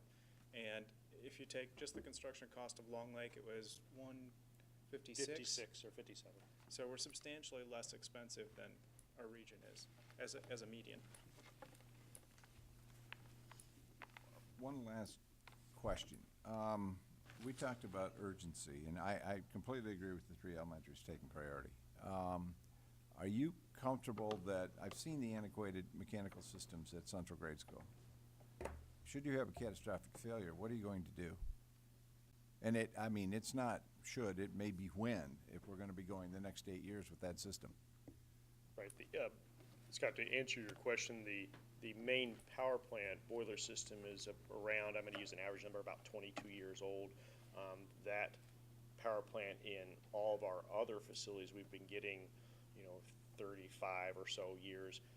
We have been changing out over the last 8 years through capital resources from a previous approved bond and operational capital funds or operational funds dedicated to miscellaneous cap project, and converting from steam to hot water and replacing some from the old radiation and old unit ventilators that are in the hallways and in the classrooms, and upgrading those to hot water systems. So I think we've done a good job of getting us by, and we're, in my eyes, not in a level of threat like we may be for the other 3 elementaries because of the improvements we've done over the last 8, 10 years to get us by. Okay. Do you have more? One more slide. We knew that's a great conversation. You guys have really kicked it around. You'll kick it around more. Scott, great questions. I mean, everybody's asking good questions. We knew that we'd spend a lot of time on that one. Before you go on, I've Yeah. just my notes. So as we're thinking about the rest of the discussion tonight, as well as next week, first meeting in June, if that's what everyone decides that procedurally we're going to do, we have one, are we going to put a bond proposal on the November 2013 ballot? 2, what are the specific components? And we've been discussing the main proposal, a CHS auditorium replacement, and 3, central grade. And then 3, how would the ballot questions be structured? So, Yep. with that. Okay. So this last slide just shows you, if you use the benchmark that the November 2012 bond was $100 million, and this is roughly $48 million. If you take the 2 proposals together, how do you reconcile the numbers, okay? How do you get to that 48? So projects that are delayed, as you've seen them tonight, and again, you may change that. Central grade is a big chunk of that at $26 million. Future technology, data center expansion, fiber wireless upgrades, and Central High School's F-wing outdoor canopy, about almost $30 million. And then projects reduced or eliminated. So, for example, this first one, building addition to support growth of early childhood programming. We had $7 million in the project before. We've taken $3 million and put it into this one and delayed $4 million. And that's fine, because as we grow, if we find that, we get farther down the road, then we can put that into a proposal and ask to add those then. When you go out 8 years, it begins to become difficult to determine issues with property values and whether you're going to be safe on the amount of millage that you're asking. So there was an unallocated reserve on that 100 million of 7 million, okay? And we just took that out. Getting down to the 6-year timeline on the major projects, Paul, and working with his team, felt like they could take that out and we wouldn't have to worry about that. Also, you have different property projections, property value projections going forward a year later. They're much better. The annual allocation was decreased by 2 years. Central High School Auditorium was reduced by just over $6 million. And then the administration building was reduced significantly. Again, that's looking at, and this is an asset that we can sell. It's very expensive for us to renovate this. We can renovate a space like Sabin or someplace else cheaper and use that space for administration and then sell this and return that money back into our funds. So you take this, about 52 million, subtract it from the 100 million, you get the 48 million of the 35 million in the first proposal and the 12.9 million in the second proposal. Okay? Can I, And that's what it looks like right there. for Central Grade School, what dollar amount does the .25 mil equate to? Go ahead, Paul. $26 million, and again, it's, to reiterate, the .07, then the .18 is 26 million. The .07 opens up that, the bandwidth is the word It's I'm going to money use, so quicker. you could actually do the elementaries sooner. And then the .18 represents what the investment would cost to fix Central. So that's it. I wanted to end on this slide just because that's sort of the you say you throw spaghetti against the wall, there's the wall. And you're doing a great job of throwing spaghetti against it. In the next meeting on May 13th, if you've got more questions, that's our job to go back. You ask them, we'll go back and do our best to answer them. You don't have to have them all tonight. You can send them over to Keena, and she'll collect them as you think of them. And we'll come back with any of those questions that come up either tonight or in the next week. Do our best to answer them and put us in the position that you can make a decision on how you'd like to go forward on June 10th, if that's what you decide to do. Can I ask another question You betcha. unrelated to Central Grade, but about this proposal? The Central High School Auditorium reconstruct. You want me to go back to that? I don't need you to. Okay. It's up to you. You have it in for 670 seats, so this is quite a bit smaller than what we had asked for originally. How'd you come up with 670? Is that going to meet the needs of the students? Why don't you go? No, go ahead. Or we can have our architect come back up to the podium. I don't care. Was it that this, given the kind of designs, I'm guessing before Mr. Dancer gets up, that the question on the surveys were structured around making it more equitable to what West Senior High is? That and I think footprint too, Right. so. I'm just looking through my notes. What's the seating capacity at West? 580. 580. 580? Okay. What this had to do with the 670 was, it's basically in the similar footprint that we had in the larger one, but it takes off the whole balcony level, and it reduces the height of the entire area. So 670 fits in there. It was actually a study that was done, I think, back in 2004. Thanks. 2004 that had 670, and so we've just been using that 670. I mean, it's as simple as that. So right now, West Senior High has 580. Is 670 going to, maybe we turn this over to Jane, I don't know, but is it going to meet our programmatic needs at 670? It would allow us to have one concert versus having to break our holiday concerts into two separate concerts or take it elsewhere in order to accommodate those who want to attend as well as have the students present. But there would probably still be some performances that would have to be in a larger facility. Absolutely, absolutely. What it yeah. does partially, what it does solve, so it's partial solution, is in regard to the size of the stage, the mechanical systems that are in there, and the height of the fly would be expanded. And so that's one of the problems they have right now in regard to their productions. So we can solve that. Right, exactly. What we can't do is add enough seats so that you could solve the problems of those very large productions and having everybody in at the same time. But you can't do that and decrease this down to a smaller financial footprint. Would we be able to expand at some point in the future? It wouldn't be a building that would be able to be put, the balcony couldn't be added later. No, the balcony cannot be added later. It's really, especially when you're dealing with acoustic pieces and the size of the stage and the fly loft, they're really set pieces, and they're next to impossible to add another floor to. So That was, Okay. Does this option that has been recommended for the CHS auditorium, does that include a gathering space? yes, what it does is it works similar to the previous one, because and that's why in the first option it has the security piece for Central High School. So it's basically using that part of it, just like the previous one was. So is it downsized? Would that be appropriate? Is the gathering space downsized from that which was proposed last time?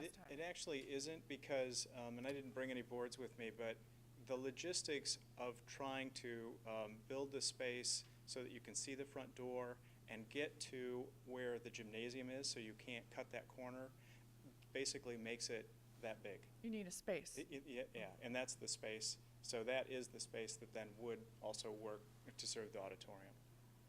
Could it be used as a multi-purpose space, similar to how Wes? Oh, yeah, absolutely. Absolutely. Yeah.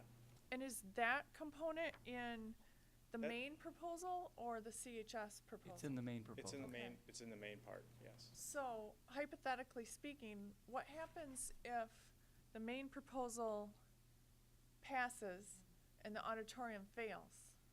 We can still build a main entrance with a direct line site to offices. Okay. Correct. Yep. So that gathering space would be built as part of that? Well, it'd be adjusted because you wouldn't have the auditorium sitting there in the front.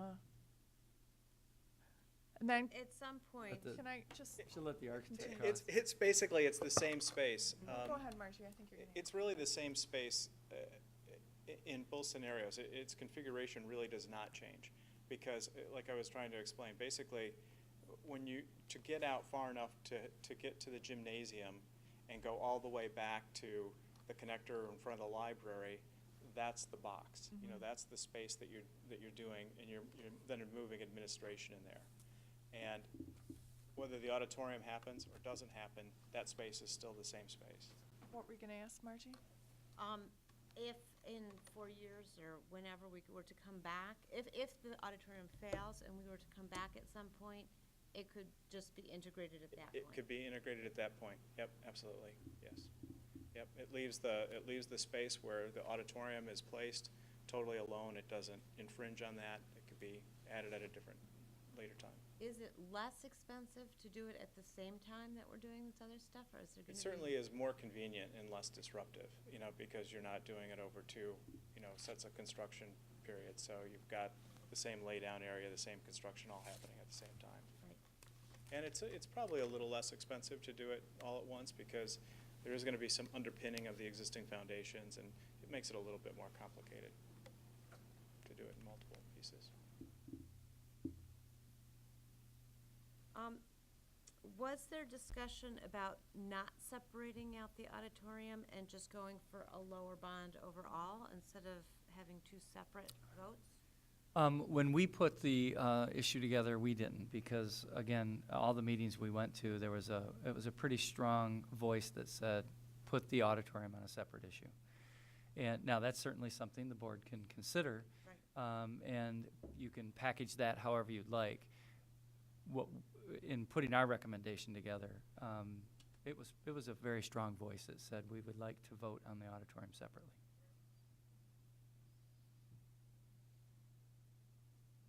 I had a couple of things that I brought up at finance that we don't really even need to talk about too much tonight, but just to kind of think about as we are shaping this.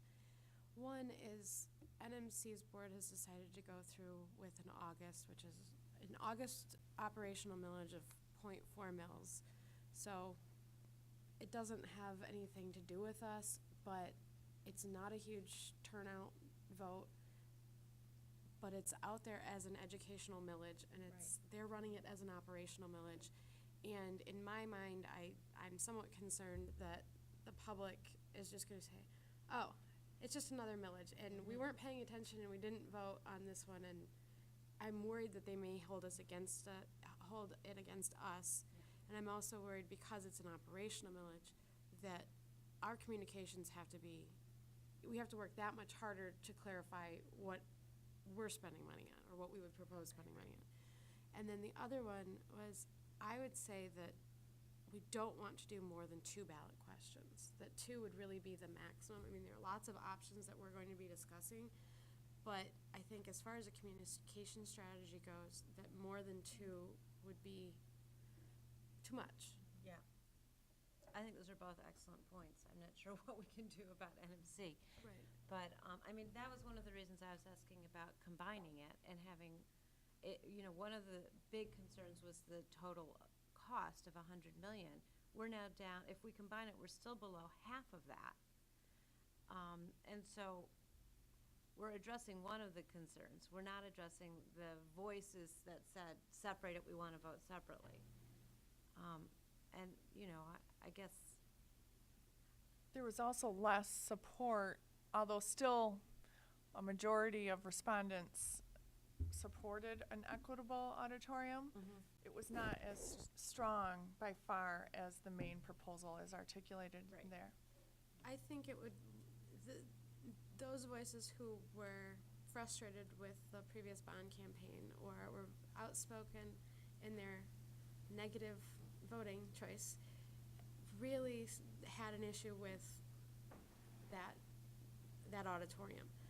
I think it's considerably less. The dollar figure is considerably less on it now, which it may assuage some of the issues. But it's also, I think that to put it on, and we had that discussion last spring too, is do we put it as 1 or do we put it at 2? And we said, we believe it really is that important that we stand behind it, we want one issue. But there were enough voices saying that they really the public wanted to be able to choose, that it would be difficult for me to defend wrapping up those proposals this time. But what's interesting about what we're talking about with Central now, based on the size, the dollar cost, everything else, is it really falls in line with a Reconstruct. Conceptually, it's exactly what we're talking about with Reconstructs. It's an equitable facility for the Central High School folks. I'm not suggesting we don't split it off, but it's unfortunate that horse left the barn last year, because this may now be tainted to the point where we can't not do it as an independent issue. But it really, conceptually and for all practical purposes, is a Reconstruct of a desperately needed auditorium. And now it's got to be put on its own, and I'm afraid that the taint of last year is going to affect it this year. Well, I'm guessing there was strong sentiment in terms of the surveys, the interviews, and the focus groups around what was perceived as a gold-plated performing arts center with 1,200 seats. We've scaled back considerably in dollars and size or in seating. So I think we need to look seriously at whether we can communicate that to the public and whether the message that we were getting was a response to something almost twice the size of what we're currently, or twice the capacity of what we're currently proposing.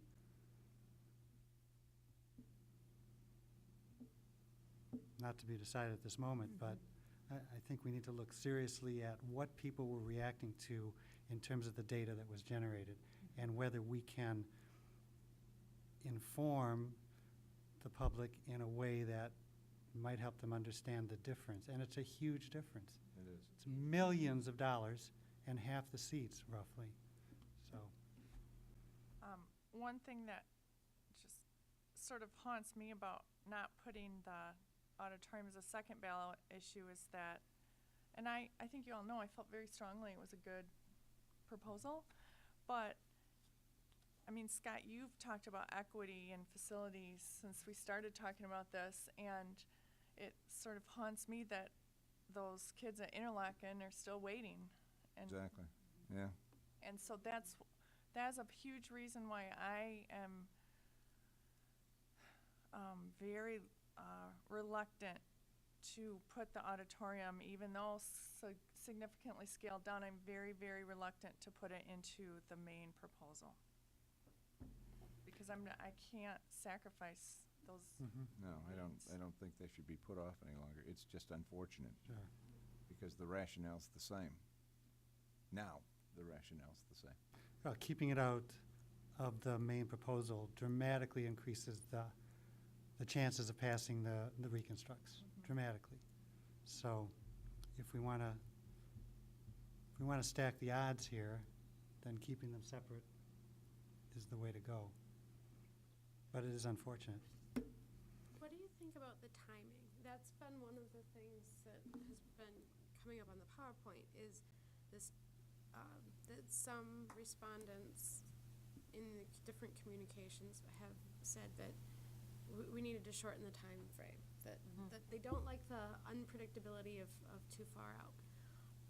Selfishly, as I know the new buildings look nice and everything, but I still love Central Grade. That's still my favorite building, and I still think it's a huge part of the neighborhood where an awful lot of people live, and it's the center of Traverse City.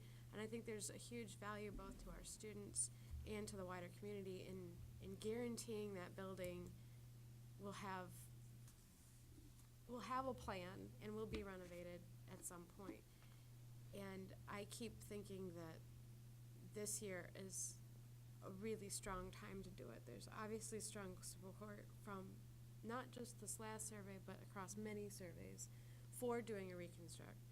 There's support in the neighborhood, and I really like the idea of committing to it, but I also understand the kind of hesitancy of putting something on there that wouldn't be started for so long.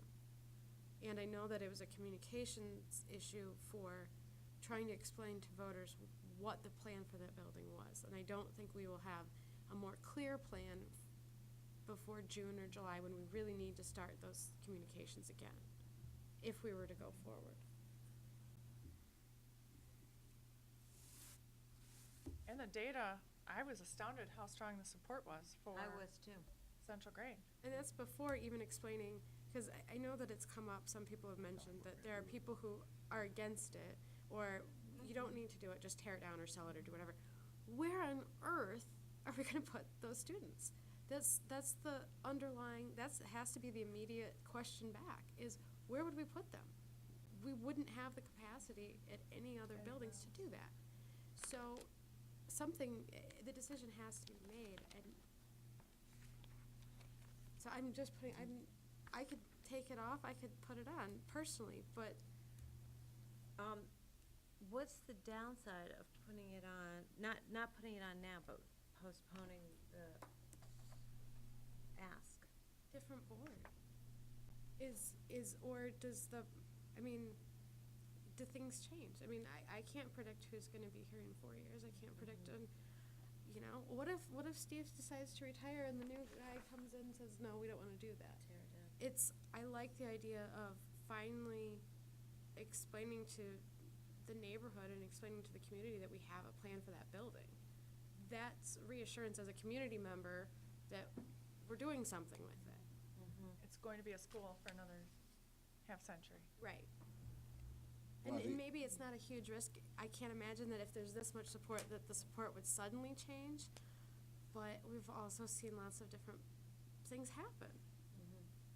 This also transforms itself in terms of a decision that's not just a TCAPS decision any longer.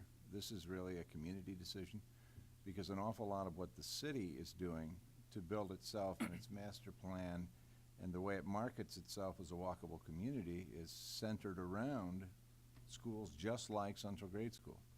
It's sort of the epitome of the way they want to characterize themselves as a city, or we do.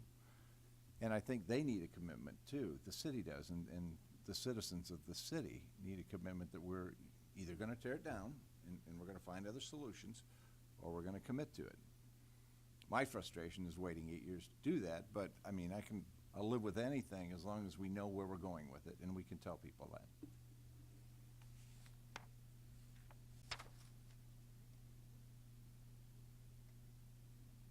So maybe we have 12 decisions here, I don't know.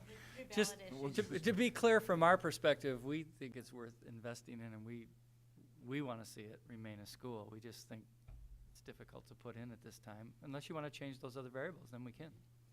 But, you know, from our executive team, we like that school.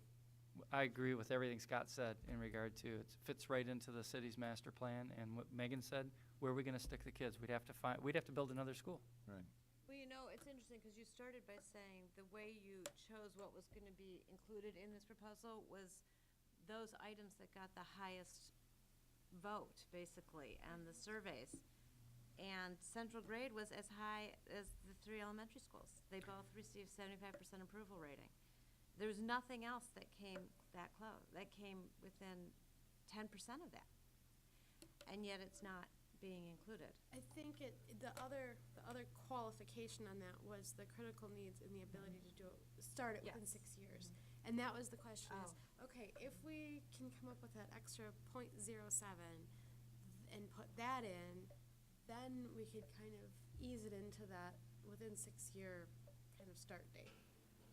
So that would be, am I Yeah. stating that correctly? Yeah, those were the criteria and shaping the But recommendation. Part of the recommendation was also to come back in 3 to 4 Yeah. years for Central. So Yeah. it's not as if we are delaying any Central decision out 8 years. I would imagine in Right. the next 3 to 4 years, we're going to be having discussions on what it's going to look like. Megan, I think you made the good point that says, you know, people want to know, what are you going to do with it? You know, we don't have that yet. We don't know what it's going to look like. We don't have, you know, the plans drawn up like we do for Interlochen and things like that. And I think giving us the time will just solidify that 70% or whatever. I mean, it shouldn't hurt it at all if we wait 3 to 4 years to come back, because we're not going to get to it till then anyway. Why 3 to 4? Why not 2? We were just looking at election cycles in regard to the tolerance for people for us to come back, and TCAPS has used a 3 to 4 year election cycle. Generally, we skipped it the last time because of the 2008 real estate market crash, but it's been a 3 to 4 year cycle, so we were following that. And we And have I to think- do the Headley override next year, right? That's true. I think the other reason too, besides that, is that 3 to 4 years gives a lot more clarity as to, first of all, the plan, which Julie said, and, you know, the other variables that are out there. In 2 years, you're still not going to be able to accelerate the construction. I mean, you're still going to be, from a vantage point of 2 years, the soonest probably 4 years from there. But 3 or 4 years, you might only be 2 years away from doing it. You'll know property values. You'll have more time to make a plan, whatever variables that go into the determination for the plan. I feel the building is calling out for the need for a long-term, or for a plan. And that's going to take a lot of time to develop that kind of a plan. So I think that's some of the other reasons on waiting the 3 to 4 years as opposed to 2 years from now. I don't know. I mean, this community is also the same community that, when I was sitting on the commission 5 years ago, voted to make sure that we absolutely had our own police and fire departments. And the next thing you know, 2 years ago, we started the discussion of abdicating that to Grand Traverse Metro. That's my concern too, Scott. And I know I shouldn't say this, but I also know that with the change that the state legislature made a couple of years ago, instead of having 2 seats up, 2 seats up, 2 seats up, 1 seat up every year, we're gonna have 4 seats up next year. Maybe that's not a good reason to make a decision now, but in the back of my mind, that's certainly prevalent. It's reality. Yeah. But as you said, Megan, one of the complaints that we got when we went out in November was that we didn't have it clearly defined, and we're still not gonna have it clearly defined. And so we're not responding to that concern, which personally I think is an extremely valid concern.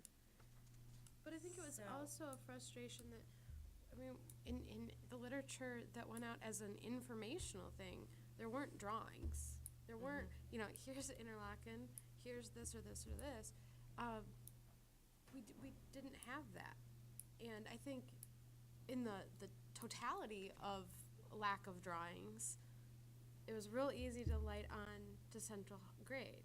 And it's difficult when you have a couple of people saying, well, there's already too much traffic. Really? You know, there was a great point made at 2 meetings ago that there's a new parking deck a block and a half away. In any other place in the country, a block and a half is a perfectly reasonable distance to walk. Let's be realistic here. So I think you're right. It's, can we get you know, how do we communicate that and get people to see it that way? And can we do that in 6 months? Or does it backfire? Can I probe you on something about the hesitance to have 3 proposals, putting central grade as a separate issue?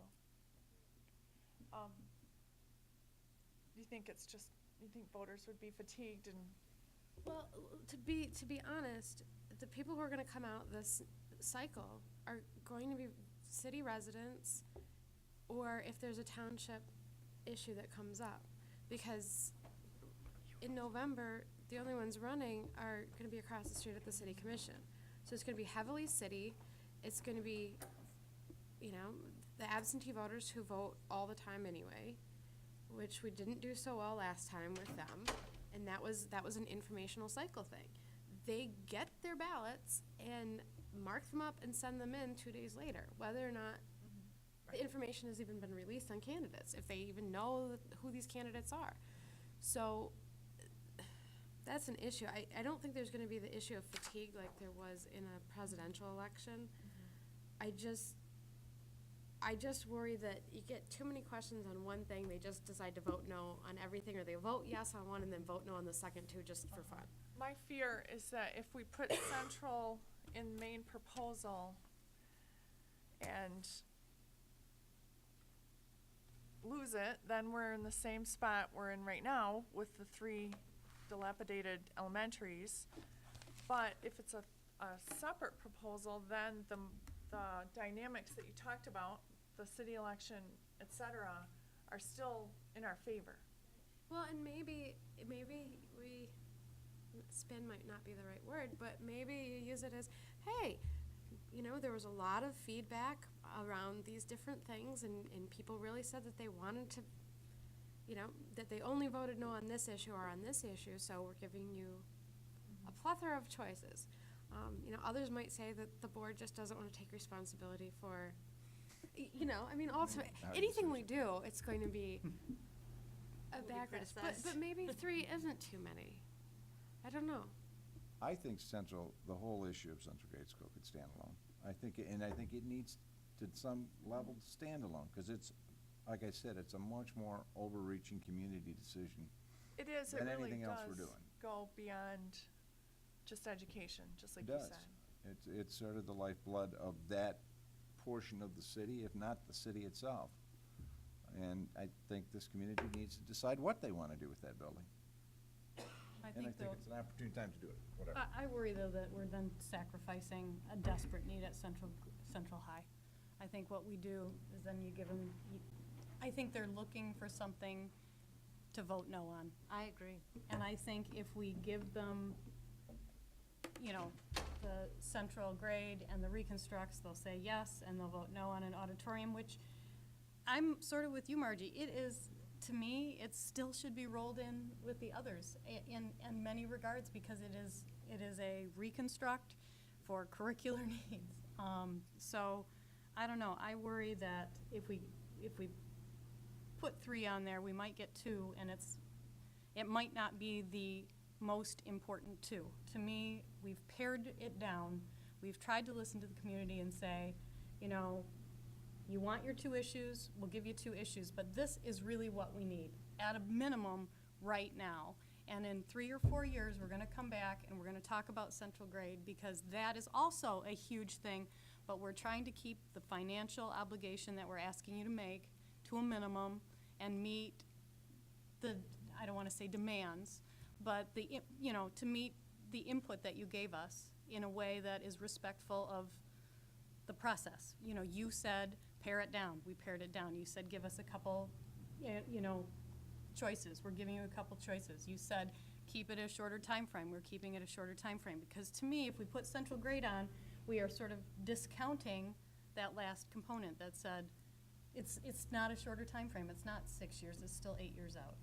So I'm trying to look at it from the perspective of this is the bare minimum that we need, and we need it as soon as possible. We need our reconstructs for our elementaries without question. And to me, it's without question that we also need that auditorium. And I'm not willing, personally, I don't want to say worry about central grade school, but to put it on a ballot right now when we're not going to do anything for 8 years. But if we ran it as a .25, it could be started in 6 potentially, whereas if it's run as a .18, it would be an 8-year. Just as a clear, but I think you're right. If it comes down to it, the auditorium is still tainted by the phrasing last spring and all the discussion all last spring and last summer. I think you make a valid point that it could still be tainted, and if they're looking for a reason to vote no on something. And it's still a, 54-year-old building. Well, we don't have to decide No. tonight, do we? No, but it isn't gonna be any No. easier next week.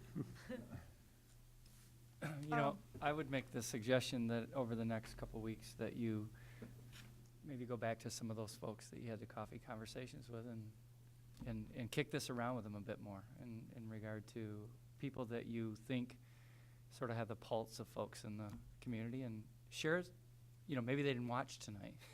And so share some of the content of the conversation with them and see, what they think.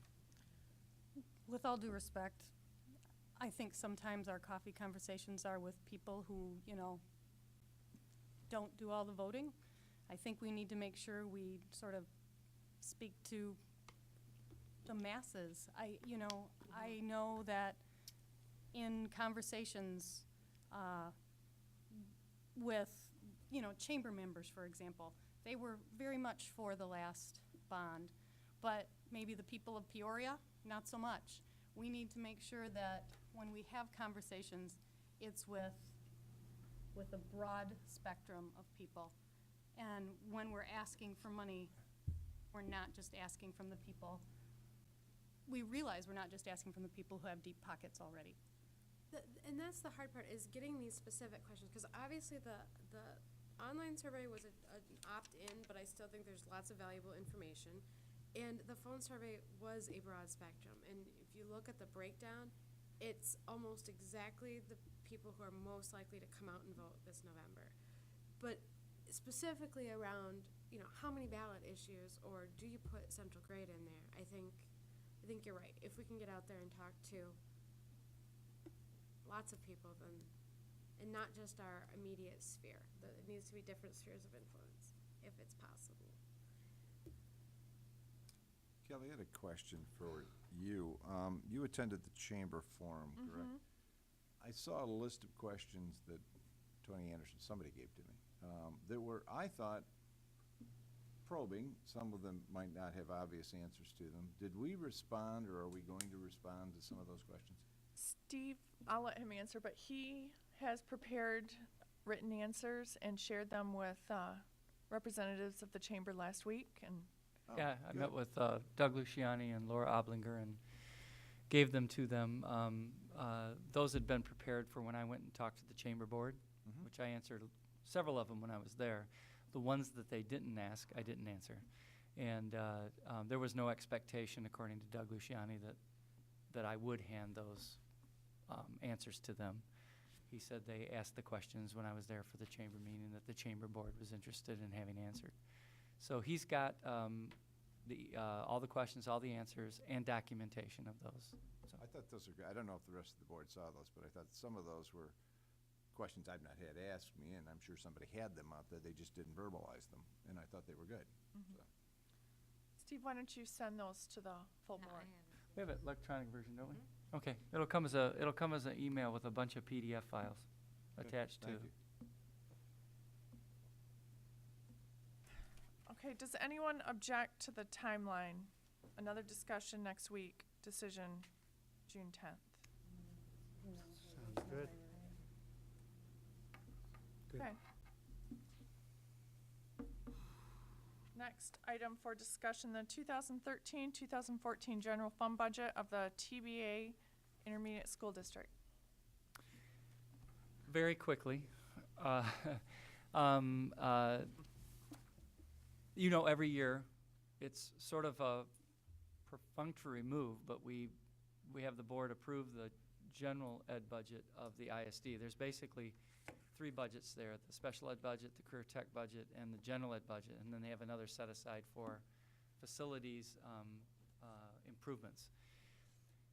And some of the questions we had this year were around the fund equity and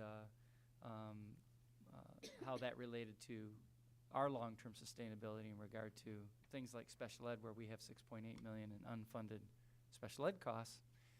And the ISD's has had a great response to it.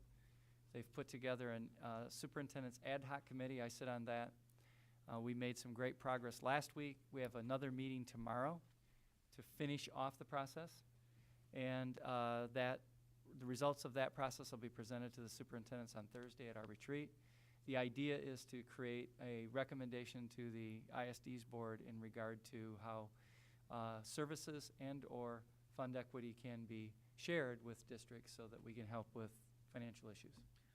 When you refer to the concerns about their fund equity, what fund equity are you referring to? They have fund equity in each one of the Right. funds that I mentioned. And then they also have a set aside that would be considered fund equity that would be for future construction needs. Obviously, we don't want them going out and running those millages against our bond issues.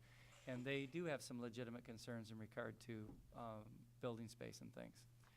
The only budget that you're voting on is the general education budget.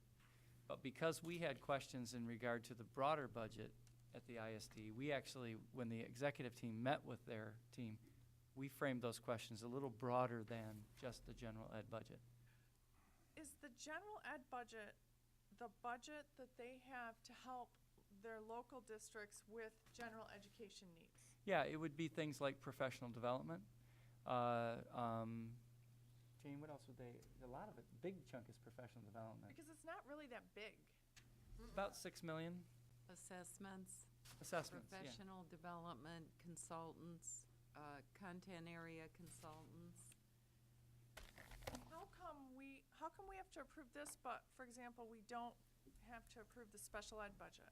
Because when this law was created, and Paul, you can jump in if I get the facts wrong, but this was a result of the Oakland County scandal, where the superintendent of the Oakland County Schools sort of pilfered the general ed budget. It has less restrictions on it. And they were spending that money on things they shouldn't spend it on. That superintendent was eventually put in jail for that. Yeah. Because it was a misappropriations of funds. So the legislature then created this process on the general ed side, because career tech education funds and special ed funds have much more strictures on them in regard to what they can be spent on. It's only the general ed fund that is kind of open. And that's why they only did this for the general ed fund. So what is the recourse for voters if they don't think they're spending enough money on the other things? To elect new board members. I mean, just like it is for here. If people don't like what we're doing, their recourse is to elect a new board. Yeah, And but that would be voters this, don't really elect the ISD board anyway. they elect you and then you elect them, so that would be their recourse. Or they can run for the board, and Oh, the they could ISD. get on the ISD board. Yeah. But that's the recourse. And really, this vote is to just say in a voice that we approve or disapprove. They can still do whatever they want. Okay? But But that's the history behind it. It came out of a huge scandal in Oakland County with a misappropriation of funds, and the legislature stepped in and put this process in place. Is that pretty accurate? Yes. Sorry. Yes. And we're gonna vote on this when? Next week. Okay. And again, I'm going to say the ISD has really, Mike Hill has done a nice job of opening the process up. It was very transparent at the meeting we were at. We used real data, real good data, and it was a good group. Tim Quinn facilitated it with Shelley Keith. They did a great job. They're going to facilitate the meeting tomorrow, making really, really good progress. So tonight, this is just information. Yeah. Mm-hmm. Any questions? Okay, we're at the second opportunity for general public comment. Would anyone like to make such comment at this time? Okay, I would entertain a motion to go into closed session for purposes of discussing the negotiation of a collective bargaining agreement. I move to go into closed session to discuss strategies for the negotiation of a collective bargaining agreement as allowed by the Open Meetings Act, PA 267 of 1976, Section 8C. All those in favor say aye. Aye. Aye. All those opposed say nay. Whoa.